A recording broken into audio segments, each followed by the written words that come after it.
Oke, hari ini kita akan belajar tentang tegangan, regangan, dan modus elastisitas. Nah, elastisitas itu adalah kemampuan suatu benda untuk kembali ke bentuk awalnya segera setelah gaya luar yang diberikan kepada benda itu dihilangkan. Nah, contoh-contohnya itu misalnya pada benda-benda yang tidak begitu keras, tidak sekeras kayu, misalnya penghapus atau karet ya. Jadi benda-benda yang kok kalian bengkokkan nanti dia pelan-pelan akan balik ke bentuk posisinya semula ya kan. Nah, itu berarti bendanya elastis. Contoh benda yang tidak elastis misalnya kayu, besi, benda-benda keras. Kalau kalian mau bengkokkan dia begitu susah, benar nggak? Butuh gaya yang sangat besar.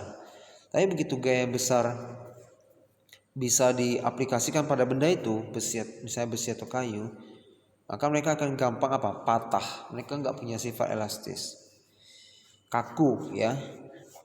Oke, sekarang kita lihat contoh soalnya apa? Contoh pembahasannya dia membahas tentang tanah liat.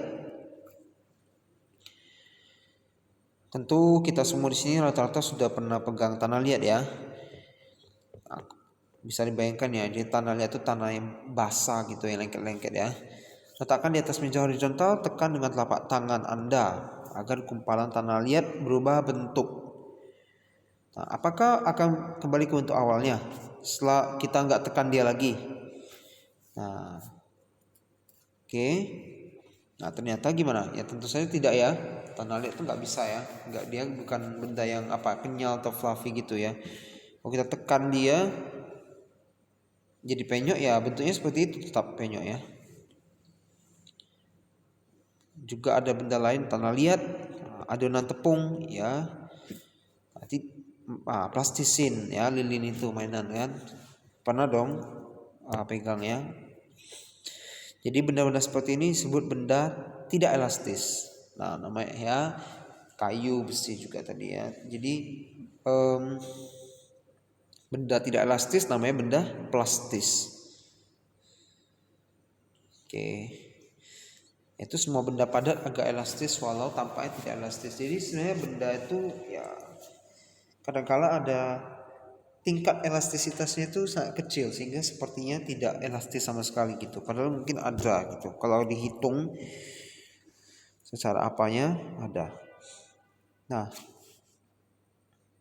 pemberian gaya tekan ataupun gaya tarik dapat mengubah bentuk suatu benda tegar.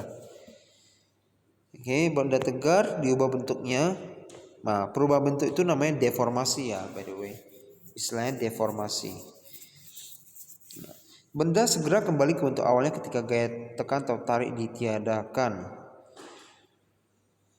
Jika benda tegar diubah bentuknya melampaui batas elastisnya, benda tidak akan kembali ke bentuk awalnya ketika gaya ditiadakan. Mereka akan berubah bentuk secara permanen. Ya, contohnya misalnya tadi penghapus, kita bengkokkan sedikit, dia kan balik ke tempatnya. Tapi kalau kita bengkokkan terus, akan ada satu titik di mana dia melampaui batas elastisnya. Ya, dia nggak bisa balik lagi. Antara dia bengkok seperti itu saja atau ada patahannya, patah dia ya, akhirnya bisa patah juga. Nah, misalnya sebuah mobil yang menabrak pohon pada kecepatan rendah mungkin tidak rusak, tetapi pada kecepatan tinggi mobil dapat mengalami kerusakan permanen. Kemudian mungkin patah tulang. Oke. Nah, jadi ada besaran-besaran yang berkaitan dengan elastisitas ini. Ada 3 besaran: tegangan, regangan, ya atau stress dan strain bahasa Inggrisnya, dan modulus elastisitas atau modulus Young. Oke, kita bahas satu persatu. Tegangan dulu. Yang tadi namanya stress. Stress itu gaya tekan. Nah, tegangan ini diakibatkan karena ada yang gaya tekan. Nah, saat ini memiliki gaya tarik pada ujungnya. Bagian tersebut kayak memiliki gaya tegangan tarik.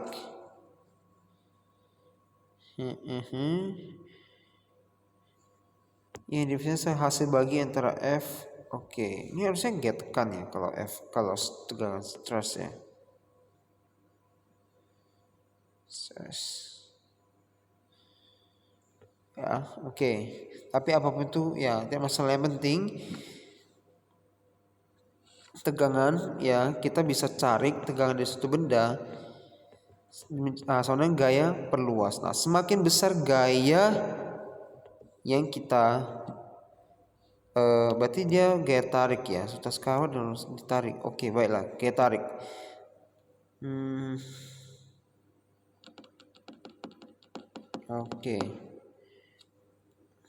Oke, saya lanjut dulu.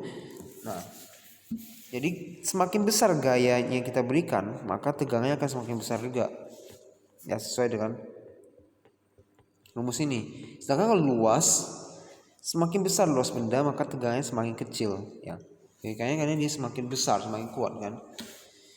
Oke, jadi tegangan gaya bagi luas, atau simbolnya seperti ini ya. Ya, simbol tegangan itu seperti ini. Oke. Satuannya Newton per meter kuadrat atau Pascal. PA. Nah, sekarang kalau ada lagi tadi namanya regangan kan? Regangan ya, strain. Nah, di sini. Gaya tarik yang digunakan pada kawat yang tadi ini berusaha meregangkan kawat sehingga panjang kawat semula bertambah besar. Oke, jadi seperti karet, kalau kita tarik kedua ujungnya dia kan ada bertambah panjang ya. Nah, kalau di benda-benda keras misalnya kawat atau besi mungkin tidak kelihatan, tapi secara teori hitungan tetap ada, mungkin sangat kecil, tidak kasat mata, bisa dihitung. Nah, hitungnya adalah pertambahan panjang dibagi panjang awal saja, maka dapatlah regangannya. Oke, satuan regangan itu tidak ada. Karena pertambahan panjang, misalnya dia bertambah berapa? Misalnya 0,00001 cm. Bagi panjang awalnya misalnya 40 cm. Nah kan cm bagi cm, nggak ada. Habis, berarti regangan tak ada satuan. Beda dengan tadi ini, gaya satuannya Newton. Luas satuannya meter kuadrat kita pakai, maka tegangan itu Newton dibagi meter kuadrat. Jadilah Newton per meter kuadrat ya. Atau tadi disingkat PA saja, Pascal. Nah, ini contoh grafik hubungan tegangan terhadap regangan. Nah, ini tadi misalnya ada contoh lah ya, misalnya penghapus tadi kita bengkokkan. Nah, ini gaya kita. Semakin besar kita berikan gaya, dia akan regangannya akan semakin besar, benar kan? Nah, sejalan karena grafiknya begini. Misalnya sampai di titik A. Tegangannya kita udah berikan segini, berarti udah titik A, berarti regangannya udah segini, ngerti kan? Oke, batas suku terus lagi udah sampai batas elastis. Sampai batas elastis dia sampai namanya titik tekuk. Oke, nah di titik tekuk ini misalnya tadi penghapus ya, udah sampai batas titik tekuk namanya, dia udah nggak kembali ke bentuk awalnya, nggak bisa lagi. Oke, bisa ya, udah tekuk dia, udah ada bengkok jadinya permanen gitu ya.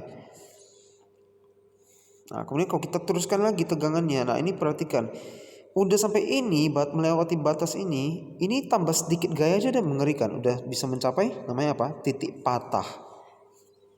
Titik patah, ini bisa patah ya. Ini contoh gambaran apa yang terjadi pada benda kalau kita berikan gaya ya. Jadi untuk mau membuat dia jadi bengkok permanen itu butuh gaya yang banyak juga ya. Nah, jadi ketahanannya yang di sini terhadap tekukan itu cukup banyak. Tapi udah sampai batas, nah, udah hati-hati. Sedikit saja lagi tambah gaya, maka dia udah bisa patah ya. Karena grafiknya bentuknya seperti ini. Kalau saya bentuknya seperti ini. Nah, ini tinggi ke atas berarti ini masih aman kan, masih butuh gaya yang banyak untuk membuat dia patah kan. Tapi kenyataannya tidak seperti itu, seperti ini ya.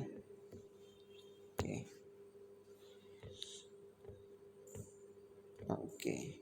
Jadi itulah kira-kira pembahasan tegangan dan regangan. Oke. Nah, untuk besaran yang ketiga yaitu tadi modus elastisitas di bawah ini kita akan bahas di pertemuan berikutnya.